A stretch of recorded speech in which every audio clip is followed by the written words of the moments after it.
Bago tayo magsimula sa ating istorya, maki-comment naman kung taga saan ka at anong oras mo ito pinapanood. Nakakatuwang malaman kung saan-saang lugar umaabot ang mga ganitong kwento, lalo na kung sabay-sabay nating sinusubaybayan ng bawat emosyon, bawat lihim, at bawat sugat na unti-unting nabubuksan sa buhay ng mga karakter. Noong unang beses na makita ng mga tao si Serafin Valenia, walang sino man ang mag-aakala na ang lalaking iyon na tahimik lang kung maglakad, simple kung manamit, at hindi pala salita, ay may lalim na hindi basta nasusukat ng sapatos na suot o ng sasakyang ginagamit.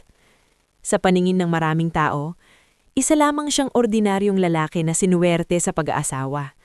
Isang lalaking nakapangasawa ng anak ng makapangyarihang pamilya Santillan. Isang lalaking nakasabit lang, ayon sa mga palihim na bulungan sa mga pagtitipon. Pero ang hindi alam ng karamihan, matagal nang binubuo ni Serafin ang sarili niyang pangalan bago pa man siya mapalapit sa pamilya ng asawa niya. Lumaki si Serafin sa isang maliit na bayan sa Quezon, sa isang lumang bahay na yero ang bubong at kahoy ang dingding. Anak siya ni Edrino Valenia, isang public school teacher na tahimik ngunit matuwid, at ni Salve Valenia, isang mananahi na kilalang masipag at hindi marunong sumuko kahit magdamag pang nakatungo sa makinang panahi. Hindi marangya ang buhay nila, pero punong-puno iyon ng disiplina, dangal, at paniniwalang hindi dapat nagmamakaawa ang tao para lang igalang. Bata pa lang si Serafin, nasanay na siyang magtipid, magsumikap, at tiisin ang pangungutya. Sa eskwela, siya iyong batang palaging may bitbit na lumang bag na ilang beses nang natahi sa gilid. Siya rin iyong estudyanteng palaging nakayuko habang naglalakad pa uwi, hindi dahil sa hiya, kundi dahil nag-iisip na agad siya kung paano hahatiin ang baon niya hinabukasan. Ngunit sa kabila ng lahat, pambihira ang talino niya. Mabilis siyang umintindi, matalas mag-analisa, at higit sa lahat, marunong siyang tumingin sa problema na hindi nagpapanik. "Kaya mo yan, anak," laging sabi ng kanyang ama noon habang inaabot sa kanyang mga lumang libro na pinamimigay lamang ng mga dating estudyante. Ang talino, hindi kailanman nagiging maliit dahil lang mahirap ang may hawak.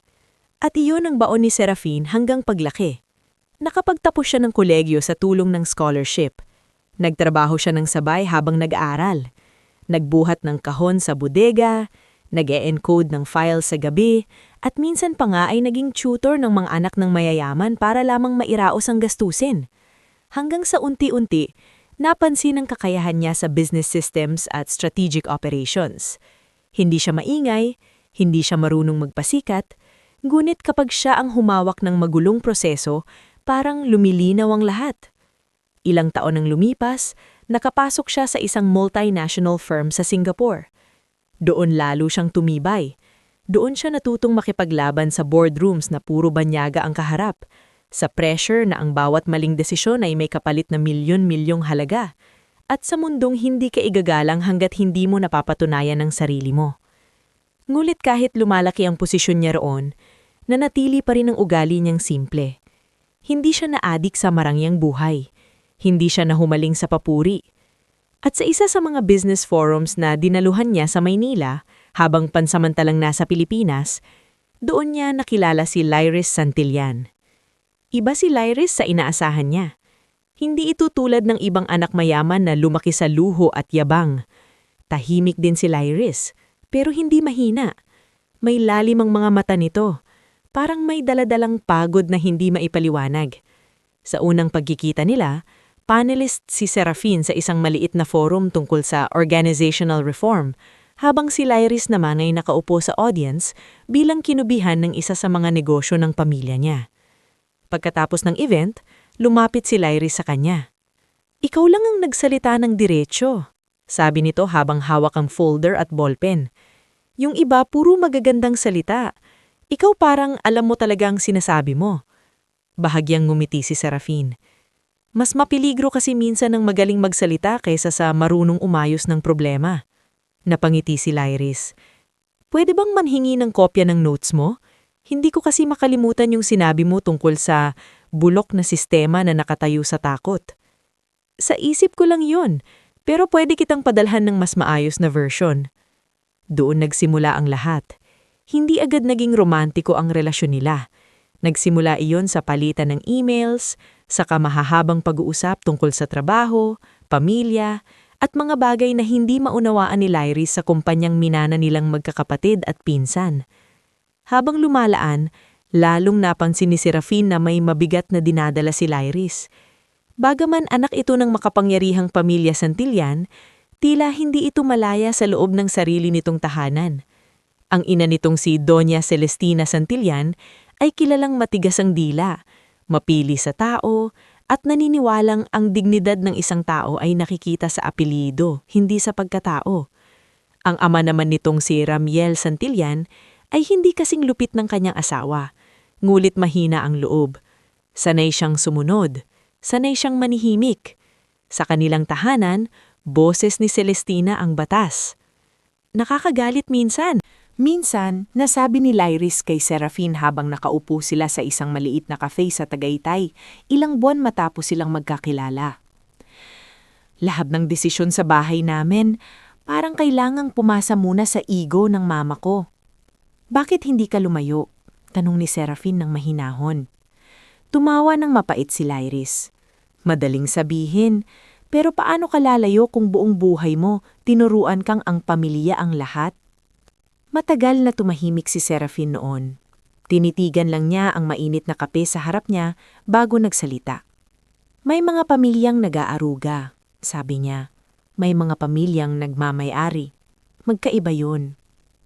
Napatingin si Lyris sa kanya. Sa unang pagkakataon, may nakaunawa sa kanya nang hindi siya kailangang magpaliwanag ng sobra. Nang kalaunan ay naging magkasintahan sila. Hindi ito ikinatuwa ng pamilyang Santillan, lalo na ni Doña Celestina. Ano ang trabaho ng lalaking yan? Tanong nito minsang narinig ni Lyris sa hapagkainan. He handles Operation Strategy abroad, sagot ni Lyris. Operation Strategy? Mapaklang ulit ni Celestina. Ang dami ng tawag sa simpleng empleyado ngayon. Mama, babala ni Lyris, halatang napipikon. Ngulit ngumiti lang si Celestina na parang may hinahandang mas mabigsik pang salita. Anak, huwag kang padalos-dalos. Maraming lalaking magaling magsalita. Pero ang tanong, ano ba talaga ang maipapakita niya sa pamilyang ito? Iyon ang unang beses na nararamdaman ni Lyris ang matinding pagkapahiya para sa lalaking mahal niya. Ngunit hindi iyon ang huli.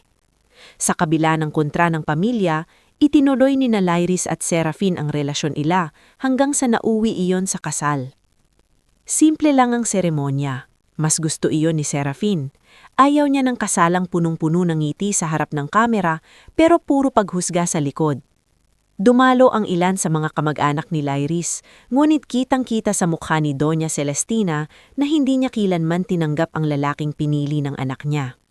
Kahit kasal na sila, nanatiling malamig ang pagtanggap ng pamilya kay Serafin.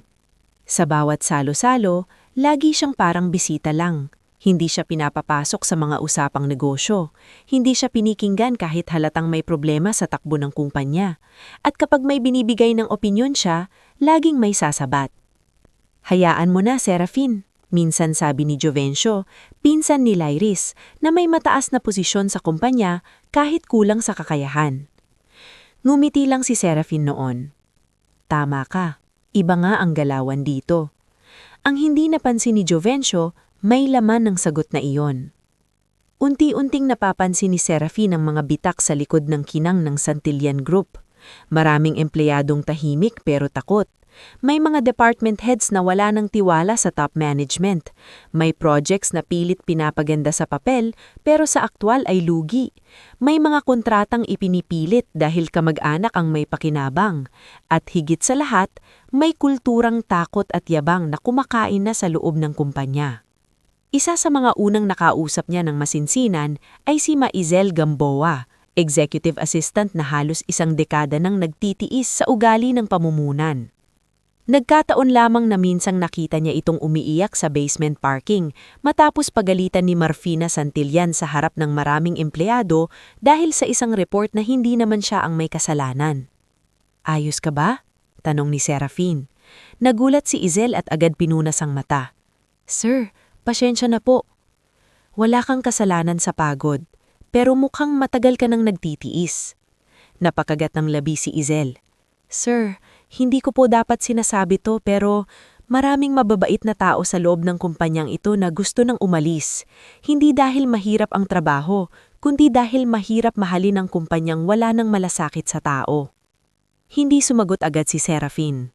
Tumingin lamang siya sa matayog na gusali ng Santillan Group na nakatayo sa tapak nila. Maganda ang ilaw, makinis ang salamin, marangal tingnan mula sa labas, ngulit alam niyang may nabubulok sa loob. May isa ring gabi nakausap niya si Benedict Loren, ang accounting officer na matagal nang halos hindi makatulog sa dami ng inconsistency sa mga records. Nagkita sila sa isang charity dinner ng kumpanya, at nang bahagyang magkausap, naramdaman agad ni Serafin ang bigat ng tono ng babae. Sir, hindi ko alam kung bakit ko ito sinasabi sa inyo pero sana po dumating ang araw na may makinig sa mga hindi makapagsalita sa loob. Darating ang araw na yon. Huwag naman po sanang kayong maubos bago pa dumating, halos pabulong nitong sabi. Hindi man niya ipinahalata, tumimo iyon sa isip ni Serafin. Sa bahay naman, lalo nagiging alanganin ang sitwasyon nila Lyris at ng kanyang pamilya. Kapag pumupunta sila sa mansyon ng mga Santillan, madalas ay may patamang salita si Doña Celestina. Lyris, anak, minsan nitong sabi habang nakaupo sa sala at dahan-dahang hinihigop ang tsaa. Huwag mong masamain ang payo ko ha. Hindi sapat ang bait sa mundong ito. Dapat marunong ka ring pumili ng lalaking kapantay mo. Nanigas ang mga daliri ni Lyris sa hawak niyang baso. Asawa ko si Serafin, Mama. At hindi ko ba alam yon? Matalim na sagot ni Celestina. Ang sinasabi ko lang, may mga lalaking mas magandang dalhin sa pamilya kaysa mahalin. Hindi na nakapagsalita si Lyris, ngulit si Serafin, kalmado pa ring sumagot. Doña Celestina, mahinahon niyang wika. Naiintindihan ko po ang pag-aalala ninyo, pero hindi po lahat ng lalaking simple ay kulang. Minsan, tahimik lang po talaga ang may kakayahan na hindi kailangang ipagsigawan ng sarili. Sandaling natahimik ang sala. Napatingin si Ramiel sa asawa niyang tila na insulto sa sagot. Ngulit sa halip na sumabog, ngumiti lang si Doña Celestina. Magaling kang magsalita, sabi nito. Tingnan natin kung hanggang saan ka dadalhin yan. Pag-uwi nila ng gabing iyon, tahimik lang si Lyris sa loob ng kotse. Si Aldrain, ang matagal ng driver ng pamilya ngunit mas may paggalang kay Serafin kaysa sa karamihan, ay hindi umiimik habang nagmamaneho. Sa backseat, tulala si Lyris sa bintana. Pasensya ka na, mahinang sabi niya. Para saan? Tanong ni Serafin. Dahil paulit-ulit kang iniinsulto ng pamilya ko. Ngumiti si Serafin, ngulit pagod ang ngiting iyon. Hindi mo kasalanan ng ugali ng ibang tao. Pero asawa kita. Alam ko, at kaya nga ako nandito. Hindi na pinigilan ni Lyris ang luha niya. Pakiramdam ko may mangyayaring masama sa kumpanya, Serafin. Hindi ko maipaliwanag pero ramdam ko, parang may unti-unting bumabagsak tapos walang gustong umamin. Doon siya seryosong napatingin sa asawa. Ilang segundo siyang tahimik bago magsalita. Lyris, mahinahon niyang sabi, kaya ako bumalik ng tuluyan sa Pilipinas, hindi lang dahil gusto kitang samahan. Napalingon si Lyris, nagtataka. May nakita akong mga bagay. Mga report, mga pattern, mga desisyong mukhang maliit sa papel pero delikado sa kabuuan. At hindi lang pangalan ng pamilya ninyo ang nakataya kapag sumabog lahat ng yan. Libo-libong empleyado ang tatamaan. Teka, gaano kalalim ang alam mo? Sapat para hindi ako mapakali at sapat para malaman kong hindi na pwedeng panoorin ko lang kayong lumubog. Tahimik na bumilat ang hangin sa loob ng sasakyan. Sa labas, mabilis na lumalampas ang mga ilaw ng syudad. Sa loob, unti-unting nabubuo ang isang mas malinaw na katotohanan. Ang pagbabalik ni Serafin Valenia ay hindi simpleng pag-uwi ng asawa sa piling ng minamahal. Isa itong paglapit sa isang apoy na matagal nang nagbabaga at sa likod ng kanyang katahimikan may isang pasyang unti-unti nang tumitibay na darating ang araw, haharapin niya ang pamilyang matagal nang minamaliit siya, hindi para gumanti agad, kundi para pigilan ang pagbagsak na sila rin ang may gawa. Bago tayo magpatuloy sa ating istorya, mag-iwan ka ng komento kung anong lugar ang pinanunoodan mo nito at anong oras na sa inyo ngayon.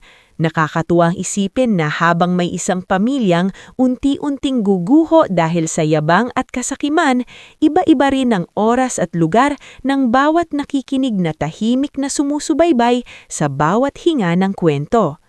Hindi agad nakatulog si Lyris nang gabing umamin si Serafin na hindi lamang pag-ibig ang dahilan ng pagbabalik niya sa Pilipinas.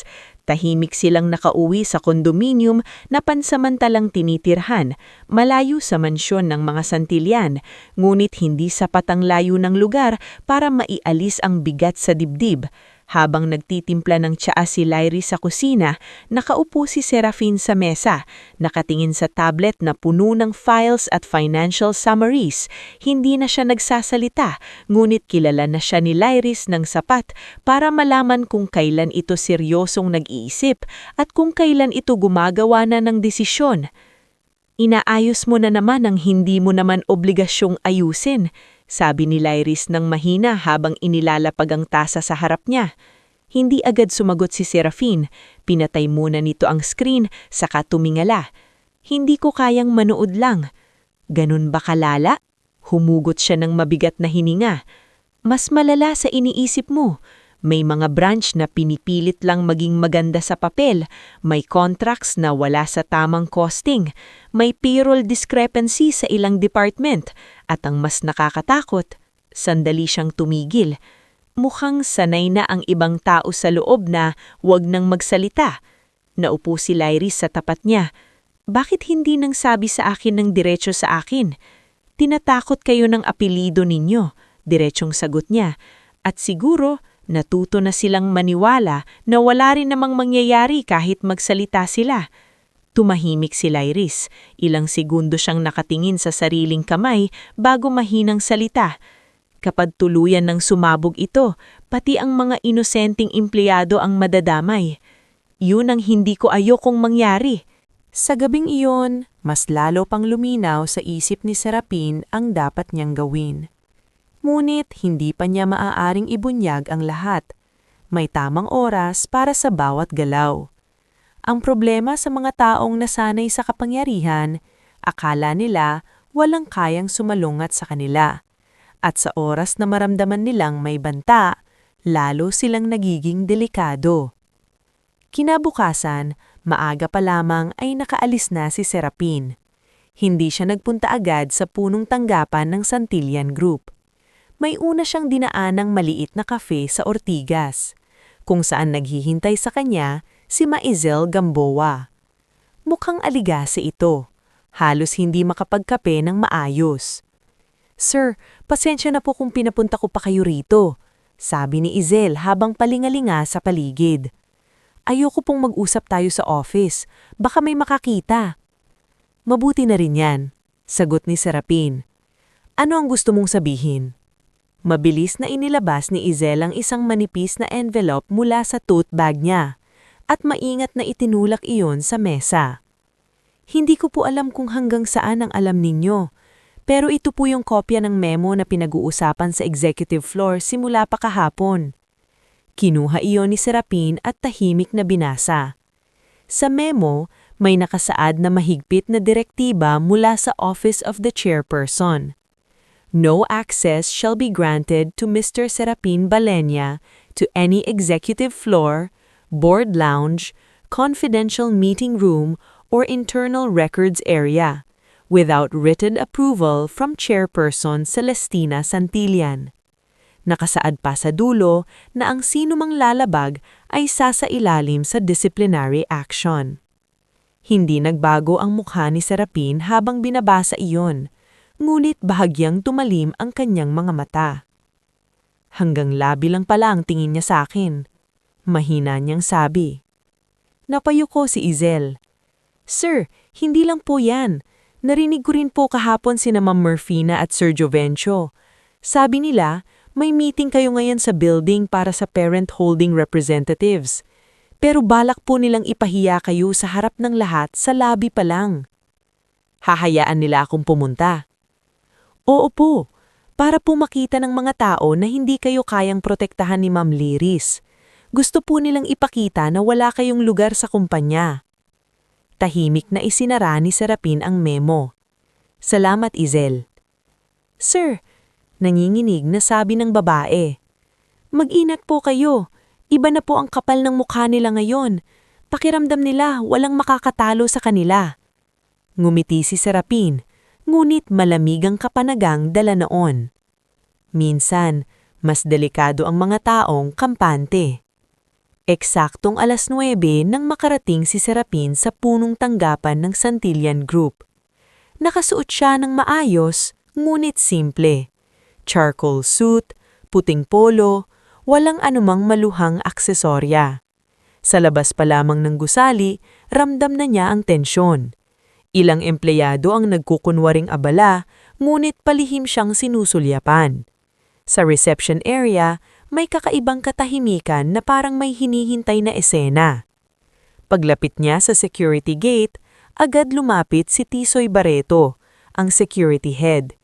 Hindi nito maitaas ng maayos ang tingin. Sir, mahina nitong sabi. Anong problema ba, Tisoy? Halatang hirap na hirap ang lalaki. May utos po kasi. Ano ang utos? Napatingin muna si Tisoy sa likuran, saka muling binalingan si Serapin. Hindi raw po kayo maaaring papasukin. Sa likod ng glass walls ng lobby, parami ng parami ang mga matang nakatingin. May ilang staff sa reception na kunwaring may inaayos sa computer. May 2 supplier na bagong dating at napahinto sa esena. May applicant sa waiting area na unti-unting nagbubulungan. Nanatiling kalmado si Serapin. Sino ang nagbigay ng utos? Office of the Chairperson po. Written? Nakakagat labi si Tisoy. Opo. Pwede kong makita? Bago pa sumagot si Tisoy, bumukas ang elevator sa dulong bahagi ng lobby. Lumabas si Marfina na nakataas ang baba at halatang sinadya ang timing ng pagdating. Kasunod nito si Jovencio na may nakangiting tila nanunood ng palabas. Huwag na, Tisoy. Malakas na sabi ni Marfina para marinig ng marami. Kahit ipakita mo, wala rin namang magagawa yan. Mabugang harap si Serapin sa direksyon nila. Good morning, Marfina. Good morning, natawa ito ng tuyai. Ang kapal din ng mukha mo, no? Pumupunta ka rito na parang may karapatan kang basta pumasok. May meeting ako. Meeting? Singit ni Jovencio. Baka naman nalito ka lang ng building. May ilang empleyadong napayuko. May ilan ding halatang hindi komportable sa ginagawa ng dalawa. Ngunit walang nagsalita. Bumuntong hinga si Marfina at tumingin kay Tisoy. Basahin na nga para maliwanag sa kanya. Namutla si Tisoy, ngunit napilitan. Kinuha niya ang kopya ng memo at sa nanginginig na boses ay binasa ang utos ni Doña Celestina. Habang lumalabas sa ere ang bawat salita, lalo lamang nagiging mabigat ang kahihiyang sa paligid. Hindi yun simpleng pagpigil sa pagpasok. Isa yung pampublikong pagyurak, isang malinaw na deklarasyon na gusto ng pamilya Santillan na ipaalam sa lahat na kahit asawa si Serapin ng anak nila, wala pa ring itong halaga sa mata nila. Pagkabasa ni Tisoy, nanatili lamang natahimik si Serapin. Walang pahiwatig ng galit, walang biglang pagtaas ng boses, walang marahis na reaksyon, at marahil iyon ang higit na ikinainis ni Marfina at Jovencio. Wala kang sasabihin? Tanong ni Marfina. Meron, ngunit hindi agad kay Marfina nakatingin si Serafin. Ang tinitigan niya ay ang paligid, ang mga empleyadong halatang hirap na hirap sa nasasaksihan. Ang mga taong natatakot, hindi dahil sang-ayon sila, kundi dahil wala silang kapangyarihang kontrahin ang nasa itaas. Pagkatapos ay saka siya nagsalita. Ang pinakamalaking problema sa kumpanyang ito, ani niya ng mahinahon ngunit malinaw ang boses. Hindi ang lugi, hindi ang mabagal na sistema, kundi ang mga taong akala nila pag-aari nila ang dignidad ng iba. Bago pa makasagot si Marfina, biglang bumukas muli ang elevator. Mabilis na lumabas si Lyris, hingal at halatang nagmamadari. May kasama itong si Ramiel na mukhang litong-lito. Anong ibig sabihin nito? Diretsahang tanong ni Lyris nang makita ang eksena. Ay, mabuti naman at dumating ka, sabi ni Marfina na tila aliw na aliw. Ipinaliwanag lang namin sa asawa mo na hindi lahat ng gustong umakyat, pinapaakyat. Pinahiya ninyo siya sa harap ng buong lobby. Pinapaintindi lang namin ang hierarchy. Lumapit si Lyris kay Serafin. Hindi ka ba okay? Ayos lang ako, sagot niya. Ngunit si Lyris, sa unang pagkakataon sa maraming taon, ay hindi umurong sa harap ng sariling kamag-anak. Humarap siya kay Marfina at Jovencio, namumula ang mukha sa galit at hiya. Hindi ito hierarchy, kabastusan ito. Lyris, mahigpit na sabi ni Ramiel, huwag ka nang mag-eskandalo rito. Napalingon siya sa ama. Ako pa ang nag-e-eskandalo? Kita mo ba ang ginagawa nila? Mula sa taas ng mezzanine floor, unti-unting bumaba si Doña Celestina. Wala itong pagmamadali. Para itong reyna na handang panoorin ang pagluluhod ng kaaway. Suot nito ang isang mamahaling cream suit at perlas sa leeg. Habang pababa siya, tila lalo lamang natutuyo ang hangin sa paligid. Enough, sabi nito pagdating sa lobby. Kung gusto ninyong mag-away bilang mag-asawa, huwag dito. Namumuo ang luha sa mata ni Lyris. Mama, sobra na ito. Sobra? Malamig na ulit ni Celestina. Ang sobra, Lyris, ay iyong asawa mong walang alam ng lugar niya. Sa sandaling iyon ay nag-angat ng tingin si Serafin kay Doña Celestina. Wala pa ring galit sa ekspresyon niya. Ngulit may isang uri ng katahimikang mas nakakatakot kaysa sigaw. Doña Celestina, sabi niya, ginawa niyo na ang gusto ninyong gawin. Napahiya niyo na ako sa harap ng mga empleyado, applicants at bisita. Sana po, sulit. Hindi na tinag si Celestina. Hindi yan kahihiyan. Babala pa lang yan. Tama po kayo, sagot niya. Babala nga. Nagkatinginan sina Marfina at Jovencio, tila hindi nila agad nauunawaan ang ibig niyang sabihin. Kasabay noon, pumasok sa main entrance ang 3 taong pormal ang kasuotan. 2 lalaki at 1 babae, may dalang leather folders at may kasamang legal aid. Dire-diretso silang lumapit sa lobby desk. Halatang hindi sila ordinaryong bisita.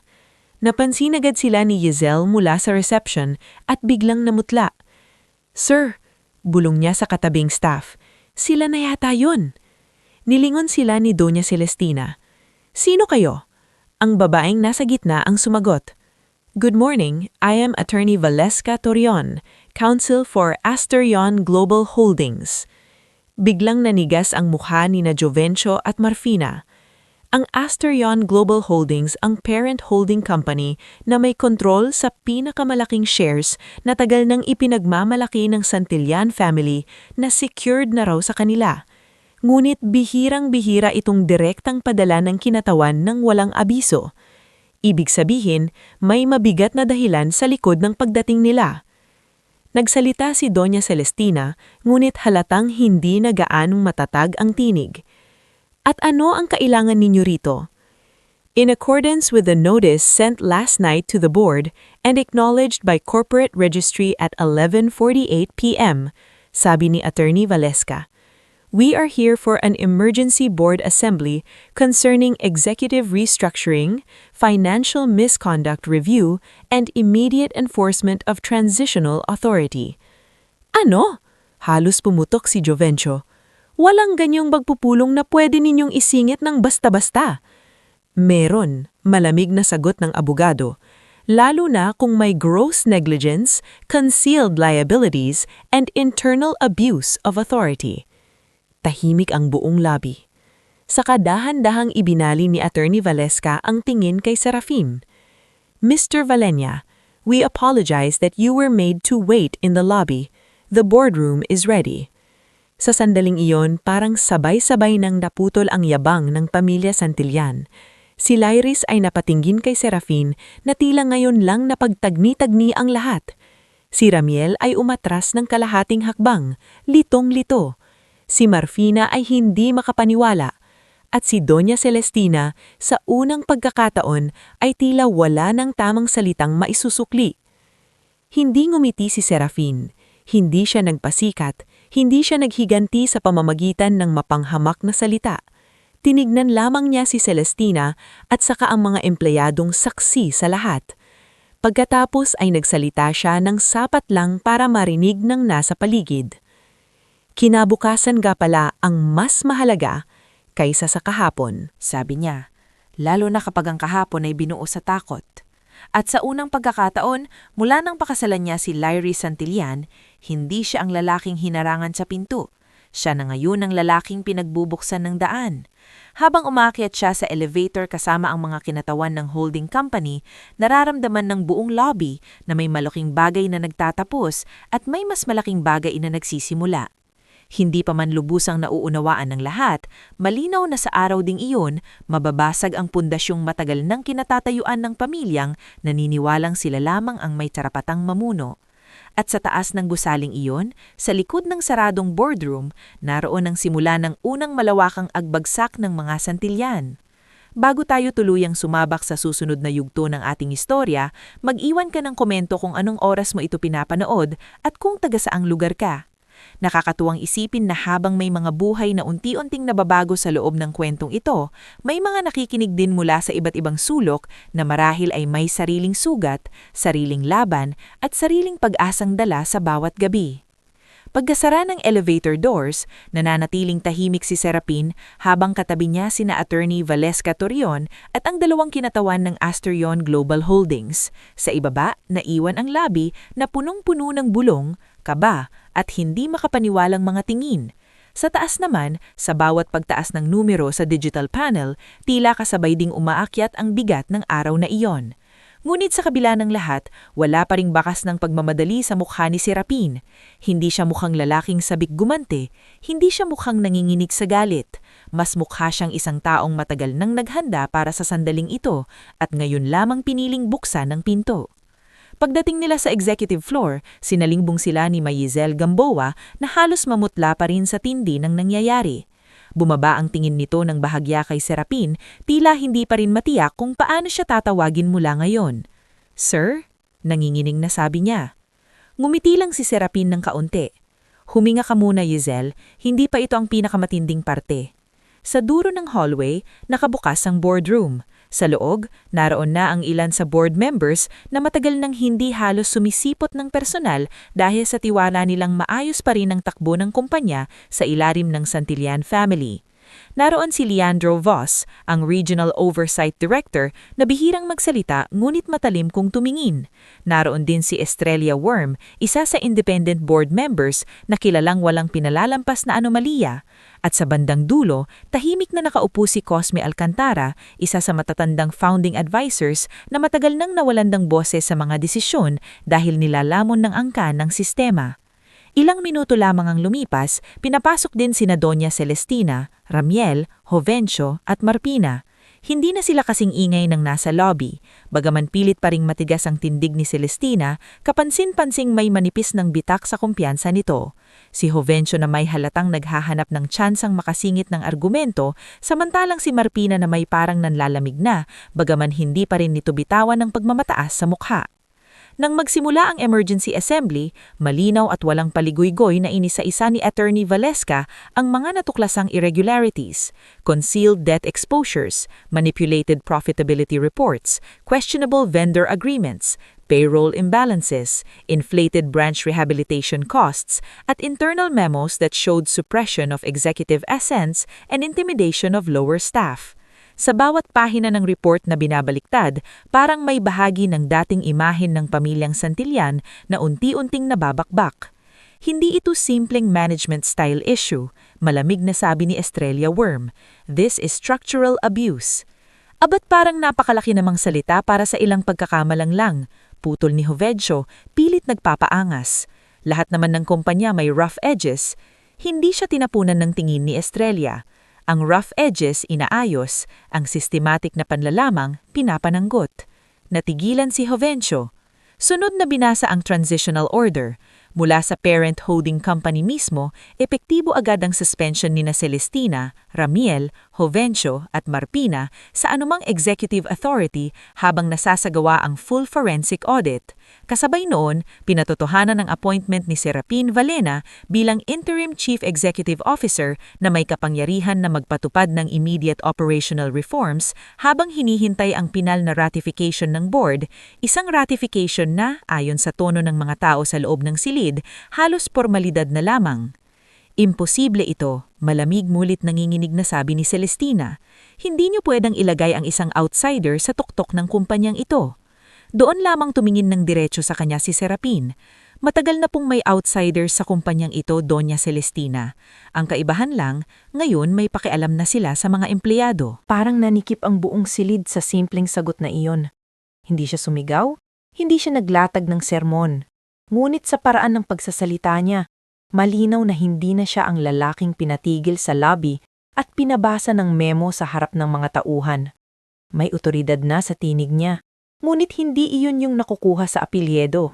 Nakukuha iyon sa kakayahang tumayo ng hindi nanginginig, kahit harap-harapang kang dinudurog. Natapos ang board assembly, ilang oras din ang lumipas. Formal na ibinalita sa executive circle ang pansamantalang restructuring. Mabilis ding kumalat ang balita sa buong building. May ilang nataranta, may ilang natuwa, pero hindi pa agad naglakas loob magpakita ng reaksyon. At marami ang tahimik na naghihintay kung ano ang susunod na mangyayari. Dahil sa totoo lang, kahit natanggal na sa pwesto ang dati nilang kinatatakutan, hindi pa rin agad nabubura ang mga taong sanay ng takot ang pinapanghawakan. Paglabas ni Serafin mula sa boardroom, nadatnan niya si Lyrie sa hallway. Naroon lang ito, tahimik. Hawak ang isang folder, pero halatang wala sa isip ang laman noon. Paglapit niya, ilang segundo silang nagkatitigan na para bang kapwa pa nila pinoproseso ang nangyari. CEO ka na, mahina nitong sabi. Ngunit hindi iyon masayang bulaslas. Parang halo iyon ng gulat, lungkot, at kaba. Interim pa lang, sagot ni Serafin. Ngumiti si Lyris ng mapait. Kahit anong tawag pa riyan, hindi na mababalik sa dati ang lahat? Hindi naman dapat. Napabuntong hininga si Lyris.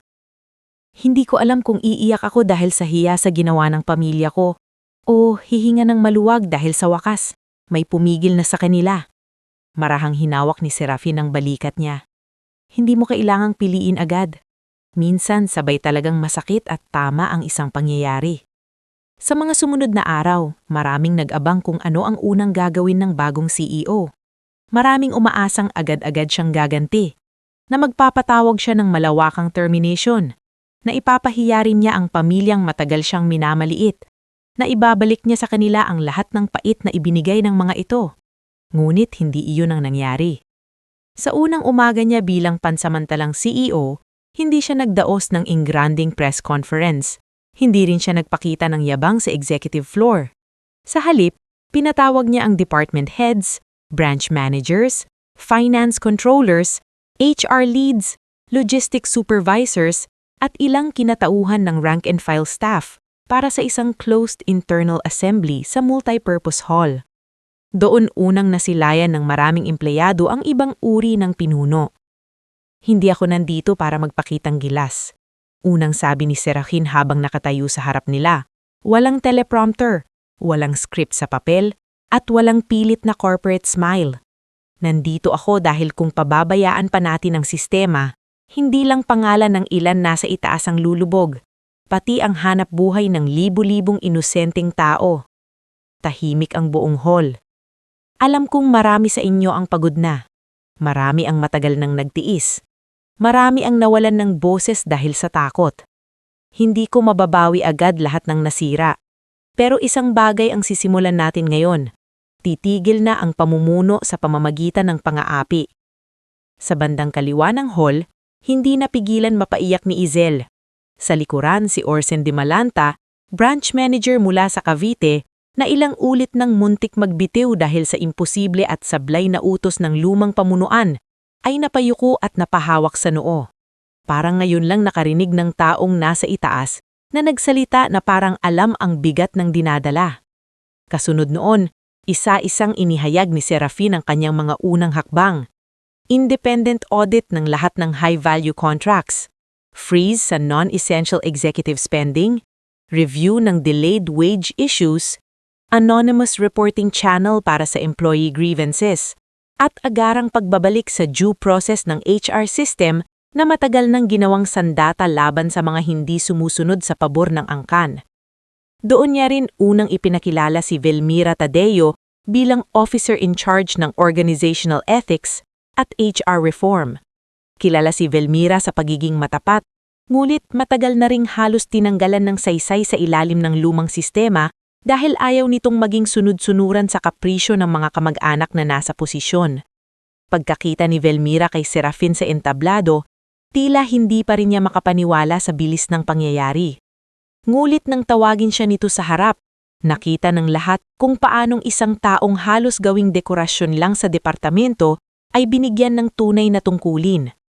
Simula ngayon, ang HR ay hindi na magiging sandata ng takot. Magiging tagapangalaga na ito ng makatarungang proseso. May maharang palakpak na nagsimula sa gitna ng hall. Hindi malakas, hindi pa buo, ngunit tunay. At sa unti-unting paglakas ng palakpak, naramdaman ng marami na baka nga posible ang pagbabago. Samantala, sa labas ng gusali, hindi natapos sa isang board resolution ang galit ng pamilyang Santillan. Pansamantala man silang natanggal sa pwesto, hindi pa rin sila handang tanggapin na tapos na ang panahon nila.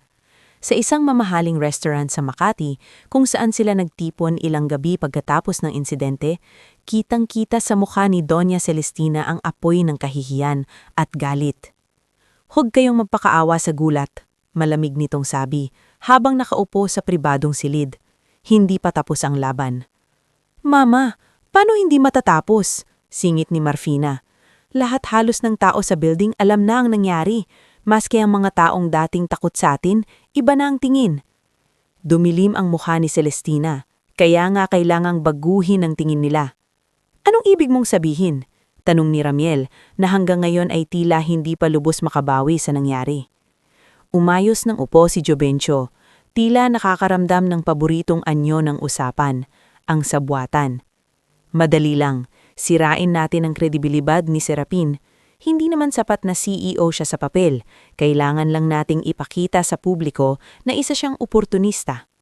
Mas madali ring ilutang na minanipulan niya si Lyris, dugtong ni Marfina, na ginamit niya ang pag-aasawa para makapasok sa linya ng kapangyarihan.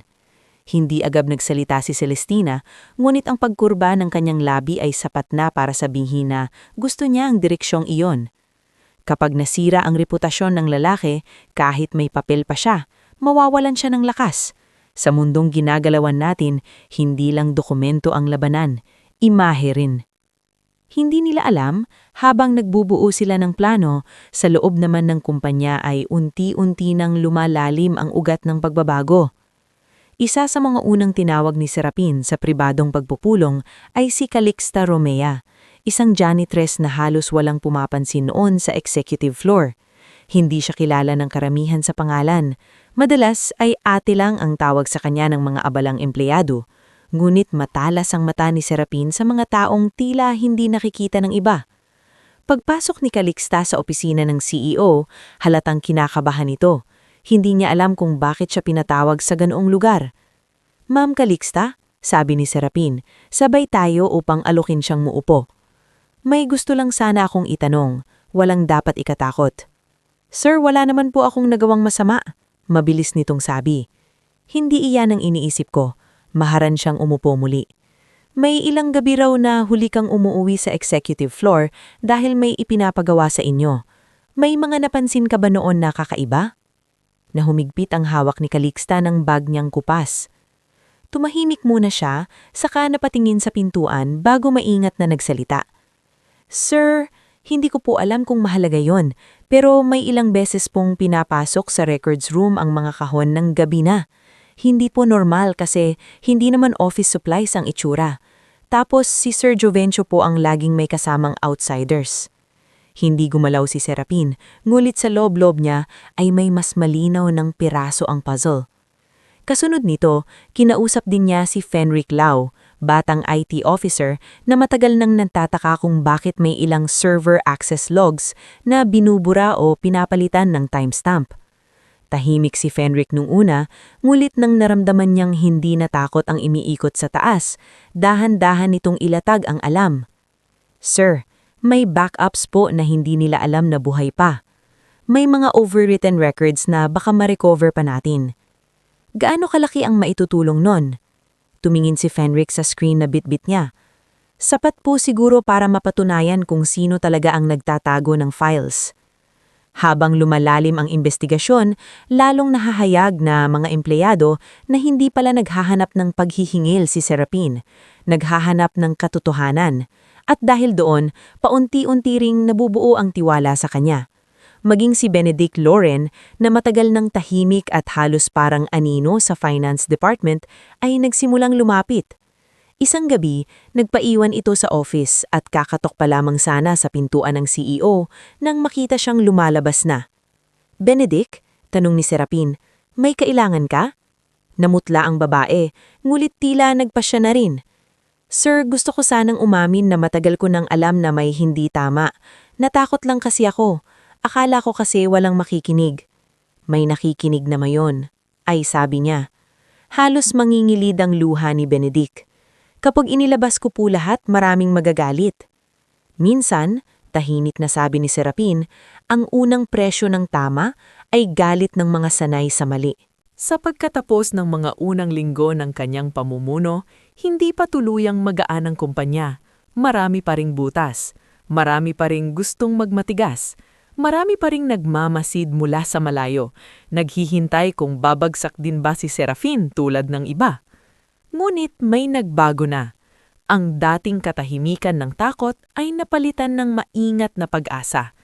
Ang mga empleyadong noon ay yumuyuko na lamang ay unti-unti nang tumitingin sa unahan. At sa gitna ng lahat, unti-unti ring nagbabago si Lyris. Hindi na siya basta anak ng pamilyang Santillan na pilit hinila ng apelido.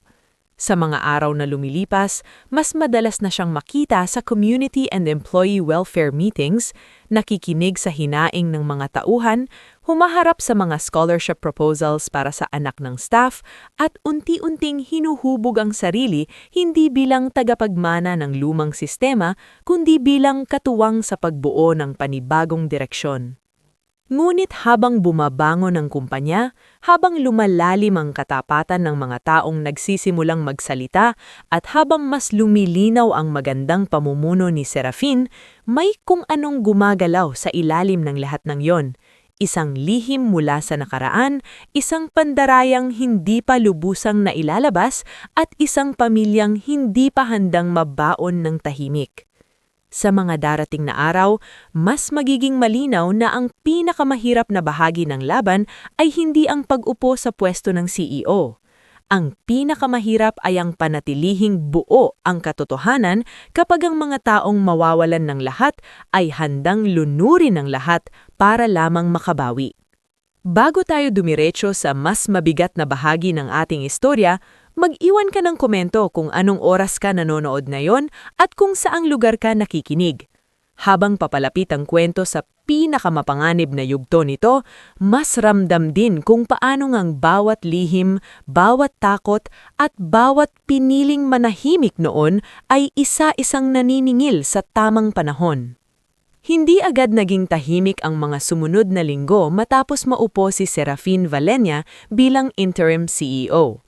Bagamat may malinaw ng pagbabago sa loob ng kumpanya, hindi pa rin nawawala ang pakiramdam na may nakaabang na bangin sa unahan. Sa araw-araw na lumilipas, mas lalo niyang nakikita na hindi pala iisang suliranin lang ang iniwan ng dating pamunuan. Para iyong lumang bahay na magandang harapan, ngunit unti-unti nang inaanay sa loob. Habang inaayos mo ang isang pader, may guguho namang bahagi sa kisame.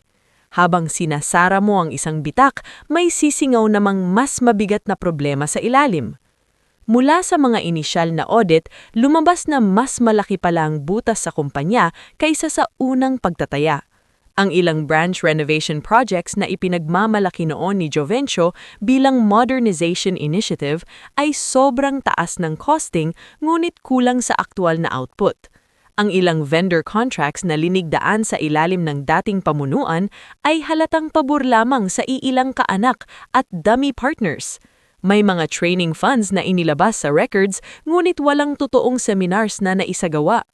At higit sa lahat, may malaking utang ang kumpanya sa dalawang institutional lenders na sadyang hindi isinasama sa full exposure reports para hindi mahalata ng board. Nang gabing iyon, nasa conference room si Serafin kasama sina Benedict Lloren, Fenric Lau, Velmira Tadeo at Orsen Dimalanta. Sa harap nila ay mga folder, laptop, printed ledgers at projection ng spreadsheets na unti-unting lumilinaw ang larawan ng nakaraan. Sir, sabi ni Benedict habang tinuturo ang isang column sa report, ito po yung pinakadelikado. Yung loan restructuring na ito, pinapirma raw bilang short-term liquidity adjustment pero sa totoo lang, ginamit ang bahagi ng release para tapalan ng mga proyektong hindi naman talaga kumikita. Tapos, pinalabas na expansion expense? Tanong ni Serafin. Opo, sabi niya, at dahil hinati-hati sa magkakaibang cost centers, hindi agad mahalata. Napabuntong hininga si Orsen. Ibig sabihin ilang taon nang may nilulubog pero pinapabango lang ang reports.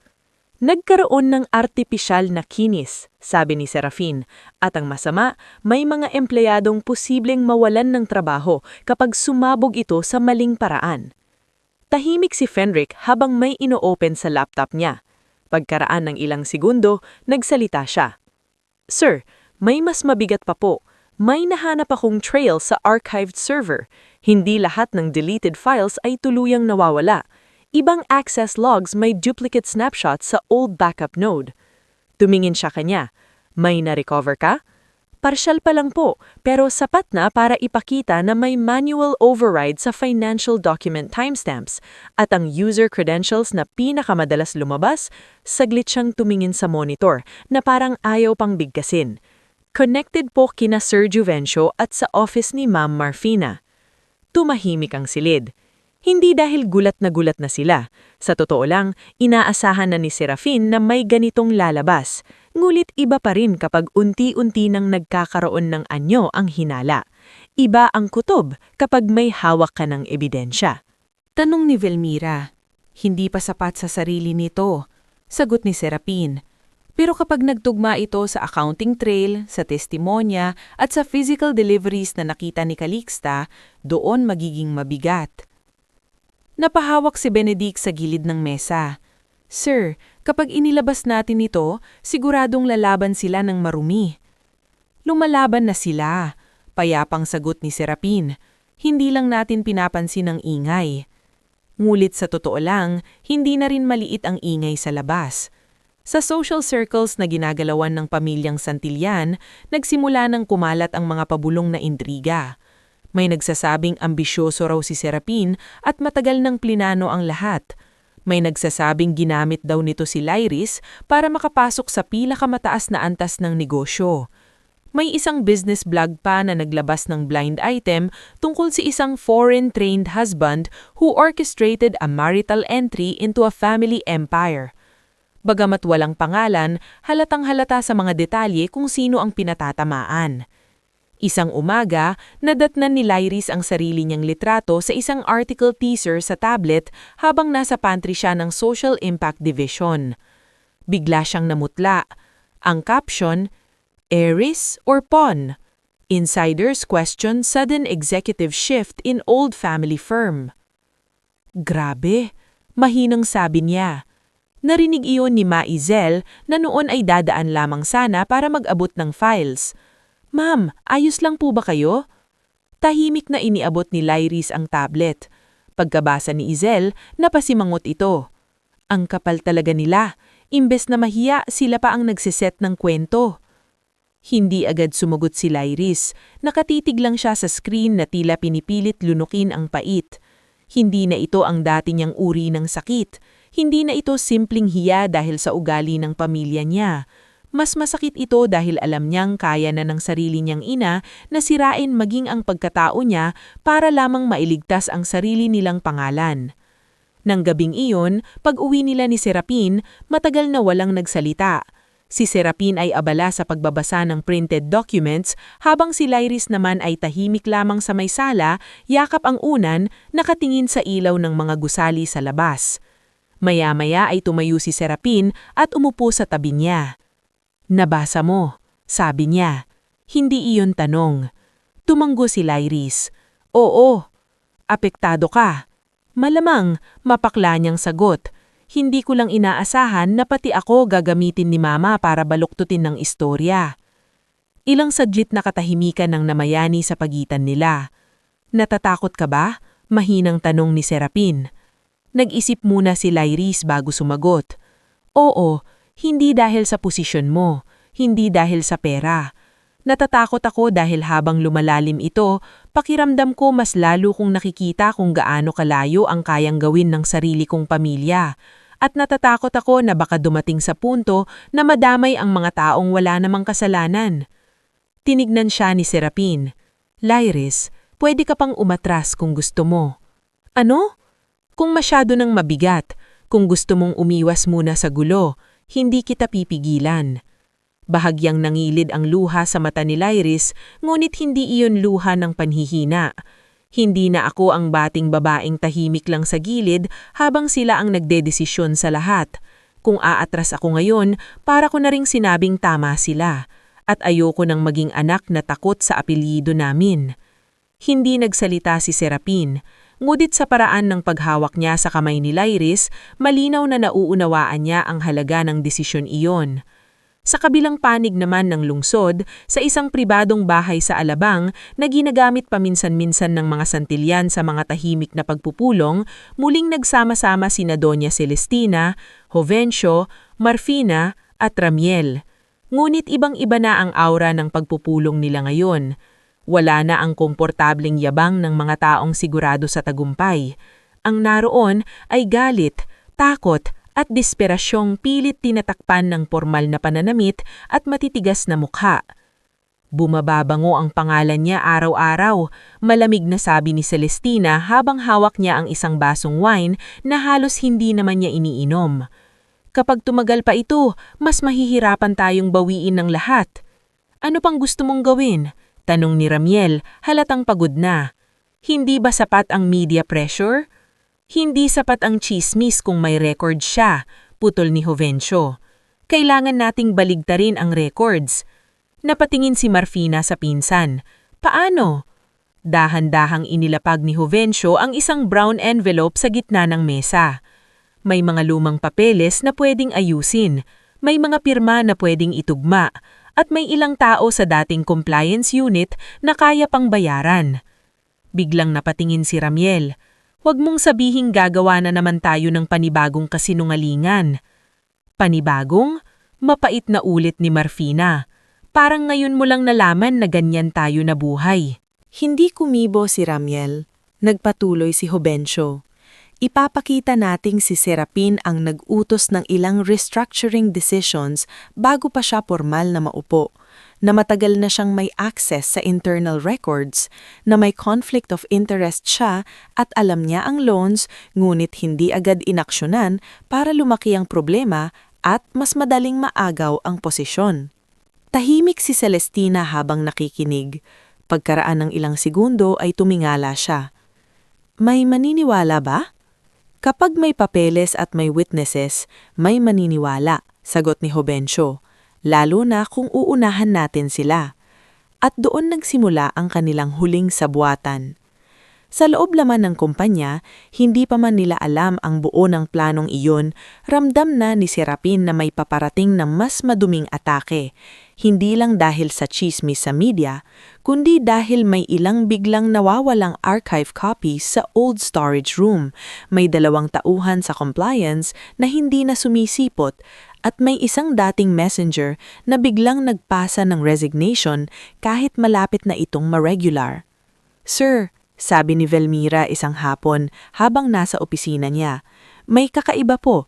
Yung 2 dating staff na may access sa lumang vendor files, parehong hindi na makontakt."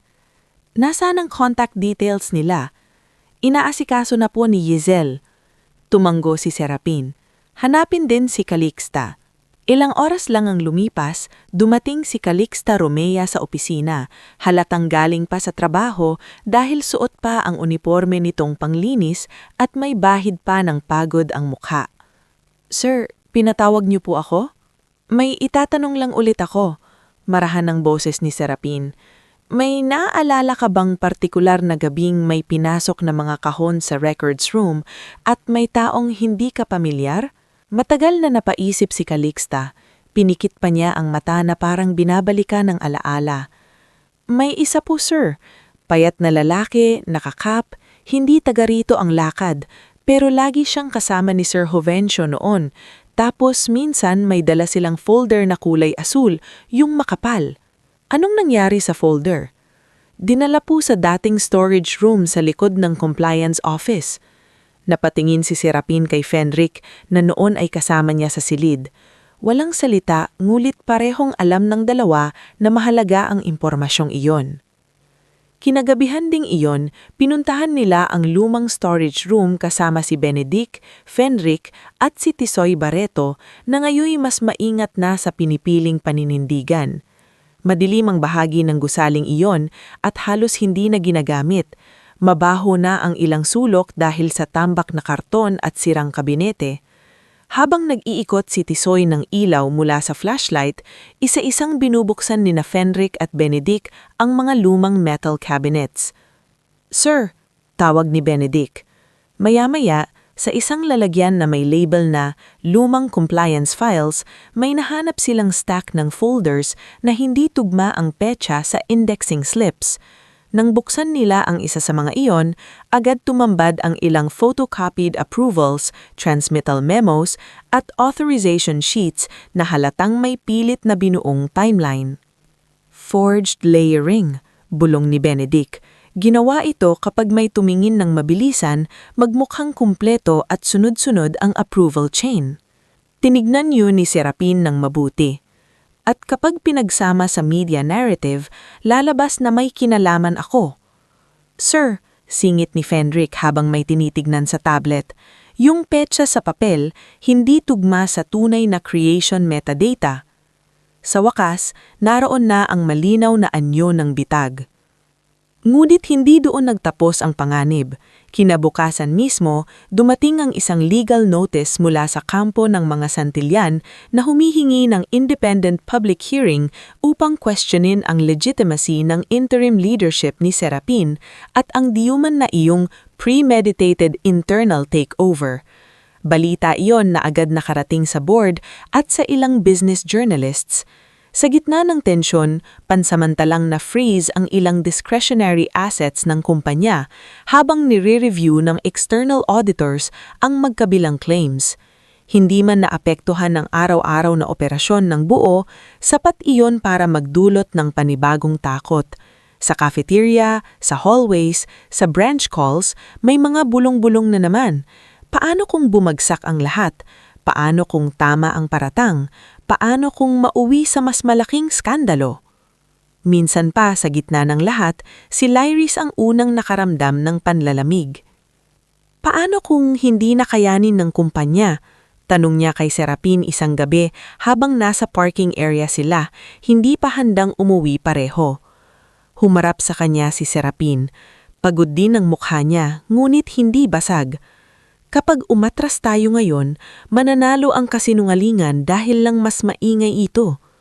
Tapos, paano kung matalo tayo? hindi lahat ng laban nasusukat sa pag-iwas sa talo. Minsan ang sukatan ay kung nagawa mong itayo ang totoo kahit halos lahat gustong ibagsak ito. Mahigpit na pumikit si Lyris bago tumango. Nang muling idilat niya ang mga mata, naroon na ang dating pag-aalinlangan, ngunit may bago ng kasamang tibay.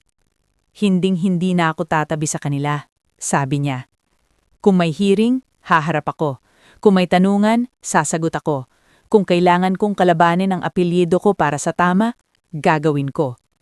Sa mga sumunod na araw, inihanda ni Serafin ang lahat para sa darating na pampublikong paghaharap. Inayos ang accounting trail, prinotektahan ang digital backups, tinipon ang testimonya ni Calixta, Benedict at iba pang handa ng magsalita. Pinadalhan ng legal support ang mga empleyadong natatakot maipit.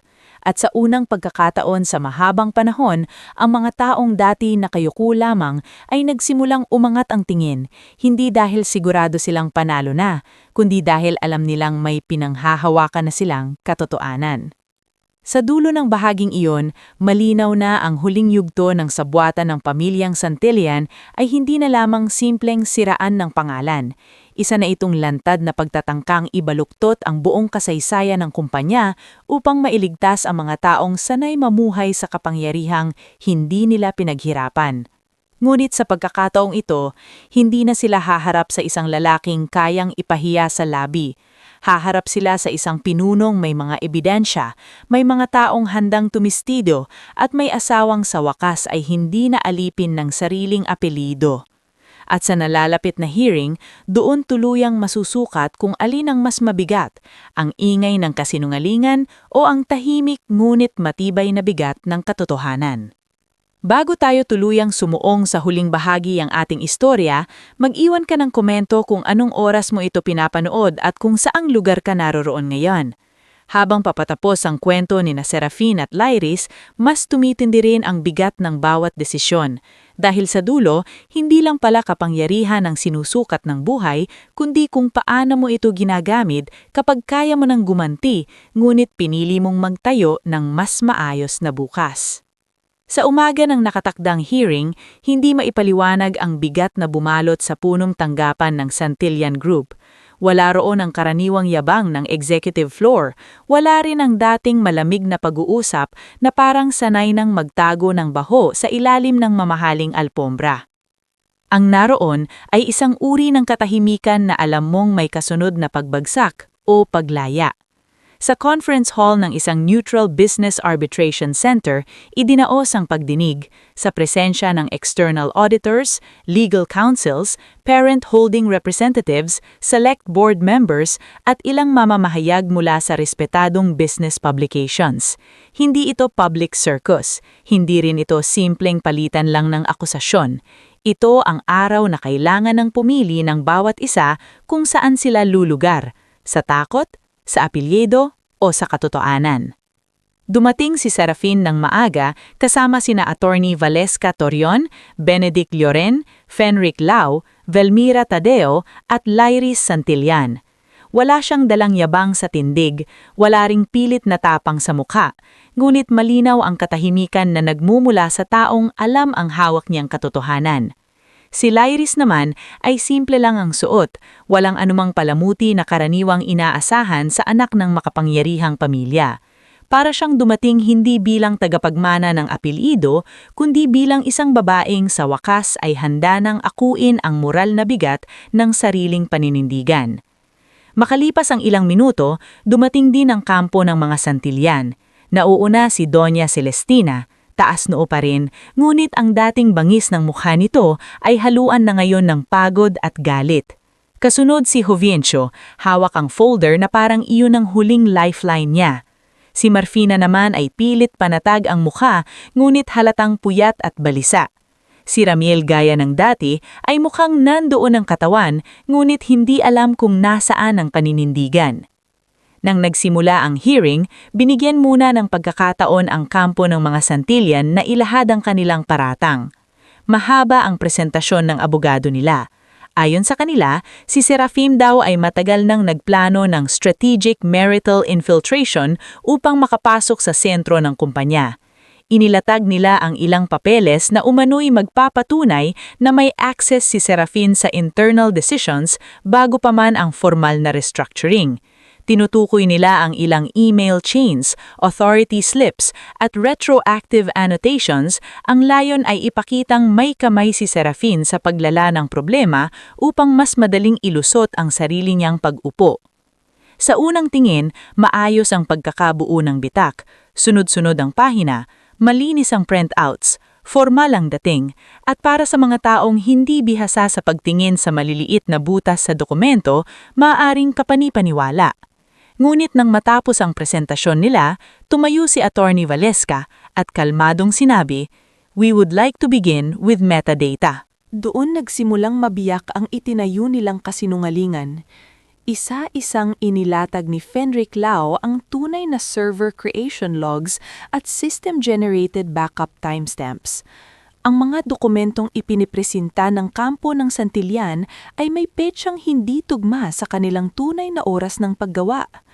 Ang ilang authority slips ay ginawa lamang pagkatapos ng lobby incident at saka binalikan ang metadata gamit ang manual layering, ngunit hindi nila nabura ang mas lumang shadow backup sa archive node.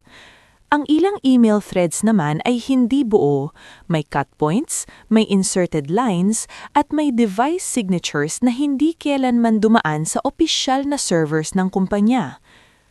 Ang ibig ninyong sabihin? Tanong ng isang auditor, "These documents were staged?" "Yes," sagot ni Fenric, halatang kinakabahan ngulit buo ang loob. "And I can demonstrate the trail." Ipinakita niya sa projector ang sequence ng tunay na logs. Habang lumalabas sa screen ang mga teknikal na detalye, unti-unti nawawalan ng kulay ang mukha ni Jovencio. Si Marfina ay napakagat sa labi. Si Celestina lamang ang pilit hindi kumikibo. Kasunod noon ay ang accounting trail ni Benedict Illoren. Sa loob ng maraming taon, dinadala niya ang takot na baka siya mismo ang madamay sa mga anomalya dahil siya ang isa sa mga laging pinapapirma matapos na ang utos. Ngunit ng araw na iyon, tahimik ngunit malinaw niyang inisa-isa ang pattern ng ghost allocations, padded contracts, delayed disclosures, at loan masking na paulit-ulit na umiikot sa iisang mga opisina at iisang mga pangalan. "Bakit kayo hindi nagsalita noon?" tanong ng isang board representative. Bahagyang nanginig ang kamay ni Benedict, ngunit hindi bumitaw ang tinig niya. Sa kumpanyang ito noon, ang totoo ay hindi sapat na basehan para maproteksyonan ka. Kailangan mo ring may taong handang makinig. Tumimo ang linyang iyon sa silid. Sunod na tinawag si Calixta Romea. Nagulat ang ilan nasa hearing nang makitang isang janitress ang isa sa mga testigo. Sa mundong kinigisnan ng mga Santillan, ang mga taong tulad niya ay hindi itinuturing na mahalagang bahagi ng istorya. Madalas, palamuti lang sila sa gilid ng sistemang kontrolado ng mga mayayaman. Nguhit nang magsalita si Calixta, doon nakita ng lahat kung paanong ang mga taong hindi pinapansin ang kadalasang pinakamatatalas makakita. Ikinuwento niya ang ilang gabing may ipinasok na mga kahon sa records room, ang folder na kulay asul na dinala ni na Jovencio at isang hindi niya kilalang lalaki, at ang paulit-ulit na paggalaw sa lumang storage area sa mga oras na dapat ay wala ng tao. Hindi man teknikal ang kanyang testimonya, simple naman itong totoo, at sa pagsama ng kanyang salaysay sa digital at financial evidence, naging malinaw ang larawan ng sabwatan. Ngunit ang pinakamabigat na bahagi ng hearing ay hindi pala manggagaling sa auditors o sa IT analysis. Manggagaling ito sa sariling dugo. Nang tawagin si Lyris Santillan upang magsalita, tila humigpit ang buong silid. Napatitig si Doña Celestina sa anak na parang hindi nito inaasahan lalapit ito sa mikropono laban sa kanila. Si Ramil ay napababa ng ulo.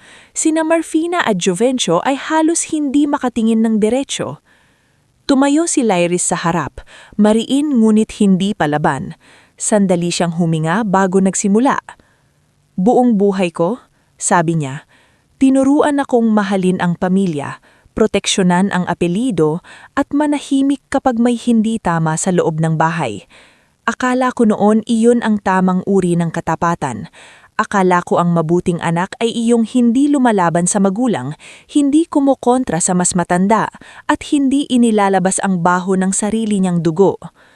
Ngunit habang tumatagal, naiintindihan ko na may mga pagkakataong ang pananahimik ay hindi paggalang. Konsintihin pala iyon. Walang umimik. Si Serafin, dugtong niya. Hindi niya ako ginamit. Hindi niya ako binamasama. Hindi niya ako tinuruan na kamuhiin ang pamilya ko. Ang totoo, mas marami pa siyang pinalagpas kaysa sa dapat niyang pinalagpas. Ilang beses niya akong tinulungan na unawain sila. Ilang beses niya akong pinili kaysa sa sarili niyang pride. At nung araw na pinahiya siya sa lobby, nakita ko sa unang pagkakataon kung gaano kalalim ang kakayahan ng sarili kong pamilya na yurakan ang dignidad ng ibang tao para lang maproteksyonan ang yabang nila. Namilog ang mata ni Celestina. Lyris! Ngunit hindi natuloy ang boses niya dahil pinigilan siya ng hearing chair. Nagpatuloy si Lyris, nangingilid na ang luha ngunit malinaw ang bawat salita. Kung kailangan kong namili sa pagitan ng apelyidong kinigisnan ko at ng katotohanang nakikita ko mismo, pipiliin ko ang katotohanan. Hindi dahil hindi na kayo pamilya ko, kung hindi dahil kayo mismo ang pumatay sa dangal ng pangalang ipinagmamalaki ninyo. Parang sabay-sabay na nabiyak ang natitirang kapal ng depensa ng kampo ng mga Santillan. Pagkatapos ng ilang oras pang deliberasyon, malinaw na ang direksyon ng desisyon. Pinagtibay ng parent holding company at ng board ang full removal ng executive powers ni na Doña Celestina, Jovencio, Marpina at Ramiel. Isinulong ang legal actions para sa financial misconduct, falsification, coercive abuse of authority at reputational damage attempts against the company. Ang dating pansamantalang liderato ni Serafin ay tuluyan ng niratipika bilang full chief executive officer. Ngunit sa halip na maramdaman niya ang personal na tagumpay, ang una niyang naisip ay ang dami pang kailangang ayusin para hindi ito maging isa na namang istorya ng palitan lang ng hari sa trono. Sa mga sumunod na buwan, doon tunay na nagsimula ang pinakamahalagang bahagi ng pagbabago. Hindi ginawa ni Serafin ang opisina ng CEO bilang monumento ng panalo niya. Hindi rin niya ginamit iyon para araw-araw ipamukha sa mga Santillan ang kanilang pagkatalo. Sa halip, pinabilis niya ang corporate cleansing plan na matagal na niyang pinaghandaan. Inisa-isa ang bogus contracts. Binuksan ang grievance restoration program para sa mga empleyadong naperwisyo ng lumang sistema. Itinatag ang scholarship fund para sa mga anak ng rank-and-file staff na gustong makapagtapos ng kolehiyo. Naglunsad din siya ng Emergency Medical Assistance Program para sa mga empleyadong dati pinapabayaan ng kumpanya kahit taon nang naglilingkod. Si Lyris naman ay hindi bumalik sa lumang buhay ng sosyal na pagdalo sa mga event na puro pagpapakitang tao. Tinanggap niya ang pamumuno sa Social Impact Division, ngunit hindi bilang dekorasyon. Siya mismo ang bumuo ng Employee Family Welfare Desk at programa para sa mental health at legal support ng mga staff na biktima ng harassment at intimidation sa lumang sistema. Sa unang pagkakataon, nakita ng marami na ang anak ng dating makapangyarihang pamilya ay kaya palang lumuhod sa mga komunidad, makinig ng walang bodyguard ng ego at humawak ng kamay ng mga empleyadong dati tinatakot ng sarili niyang apelyido. Habang dumaraan ang mga taon, isa-isang nagkaroon ng makabuluhang bunga ang mga taong tumulong sa paglinis ng kumpanya. Si Benedict Lloren ay naging Finance Integrity Director at siya ang nanguna sa transparency reform na siyang naging modelo pa ng ilang partner firms. Si Velmira Tadeo ay itinalaga bilang Chief People and Culture Officer at sa ilalim niya, tuluyan ang nabura ang HR culture na dating sandata ng paboritismo. Si Fenric Lau ay naging Chief Systems Officer matapos niyang muling itayo ang data governance ng buong organisasyon. Si Calixta Romea naman ay binigyan ng oportunidad na mapag-aral ang dalawa niyang kapatid at kalaunan ay naging Facility Supervisor, hindi dahil sa awa, kundi dahil sa tibay ng kanyang pagkatao at katapatan. Si Aldrin, na matagal na ring tahimik na naglingkod at nakasaksi sa lahat ng yabang at pagbagsak ng pamilya, ay nabigyan ng sariling bahay sa ilalim ng Employee Housing Program at madalas pa ring magbiro na, sa wakas, may biyahe na akong hindi papunta sa gulo. At ang pamilya Santillan? Hindi dramatikong nawala sa isang iglap ang lahat sa kanila, sapagkat sa totoong buhay, hindi laging isang eksena lang ang kabayaran ng mga taon ng pang-aabuso. Dumaan sila sa mga kaso, reputational collapse, at social exile sa mga mundong dati sila ang may kontrol. Si Jovencio ay nawalan ng kredibilidad at wala nang gustong magsyugal sa kanyang pangalan. Si Marpina, na dating sanay magsalita na parang lahat ay tauhan niya, ay unti-unting lilayuan maging ng mga taong dati niyang kaibigan sa luho. Si Doña Celestina, ang babaeng minsang naniwalang sapat ang apelyido para diktahan ang dangal ng iba, ay napilitang mamuhay sa isang mundong hindi na siya sinasamba, hindi na siya kinakatakutan, at hindi na umiikot sa kanyang utos. Pinakamahirap marahil ang kay Ramiel. Hindi siya ang pinakamasama, ngunit matagal siyang nakinabang sa pananahimik. Sa paglipas ng panahon, siya ang unang lumapit ng tahimik kay Lyris, hindi para humingi agad ng tawad, kundi para aminin marami siyang pinili noon dahil mas madali ang manahimik kesa tumayo. Hindi agad nagpatawad si Lyris, hindi rin niya kailangang gawin iyon kaagad. Ngunit sa unang pagkakataon, may sinseridad na sa pagsisisi ng ama. At sa isang realistiko at hindi minadaling paraan, nagsimula silang muling mag-usap bilang dalawang taong sugatan, hindi bilang ama na nagpapanggap na walang nangyari. Pagkaraan ng ilang taon, idinaos ang anibersaryo ng muling pagbangon ng kumpanya. Hindi na ito tinatawag ng marami bilang simpleng Santillan Group. Sa loob at labas, mas kilala na ito bilang kumpanyang dumaan sa paglilinis at muling nabuhay sa mas makataong pamamahala. Sa malaking bulwangan, magkakahalo ang mga empleyado mula sa iba't ibang antas ng organisasyon, mula sa utility staff hanggang sa senior executives. Wala nang hiwalay na mundo para sa mga maliliit at mahahalaga. At sa entabladong minsang para lang sa mga apelidong mataas ang tingin sa sarili, tumayo si Serafin Valenia. Pinagmasdan niya ang mga mukha sa harap niya, mga mukhang minsang natakot, minsang napagod, minsang nawalan ng tiwala, ngunit na natiling lumaban ng tahimik hanggang dumating ang pagkakataong may nakinig. Sa unang hilera, nakaupo si Lyris, payapa ang mukha, walang luho ngunit may ningning na hindi kayang bilhin ng kapangyarihan. Sa bandang kaliwa, nakangiti si Calixta kasama ang mga kapatid niya. Sa kanan, nakatayo sina Benedique, Velmira, Fenric, Orsen, Yizel at Aldrin, mga taong hindi lamang sumaksi sa pagbagsak ng bulok na sistema, kundi naging bahagi ng bagong pundasyon nito. Humawak si Serafin sa mikropono at sandaling tumingin sa taas ng bulwagan bago nagsalita. May mga panahong akala natin ang tagumpay ay iyong makapasok sa pinto ng mga taong ayaw sa atin, sabi niya. Pero natutunan ko na hindi iyon ang pinakamahalaga. Ang tunay na sukatan ng pagkatao ay kung ano ang gagawin mo kapag kaya mo ng gumanti, pero pinili mong magtayo ng mas maayos na tahanan para sa iba. Nanatiling tahimik ang lahat, nakikinig. Ang kumpanyang ito ay hindi na dapat maging alaala ng takot, hindi na ito dapat maging monumento ng apelidong nananakot. Ang gusto nating iwan ay isang pamana ng dangal, trabaho na may malasakit at lideratong marunong makinig sa taong dati hindi man lang pinapansin. Pagkatapos noon, hindi niya kailangang magsabi pa ng marami. Tumayo ang mga empleyado at sabay-sabay na pumalakpak. Hindi iyon palakpak para sa kayabangan, hindi iyon palakpak para sa pamilyang pinakamalakas noon. Iyon ay palakpak para sa isang lalaking minsang hinarangan sa pinto, ngunit sa halip na sirain ang bahay nang makapasok siya, pinili niyang ayusin ang pundasyon para mas marami ang makatira ng may dignidad. At habang lumalakas ang palakpakan sa paligid, malinaw na natapos na ang panahon ng apelyidong nananakot.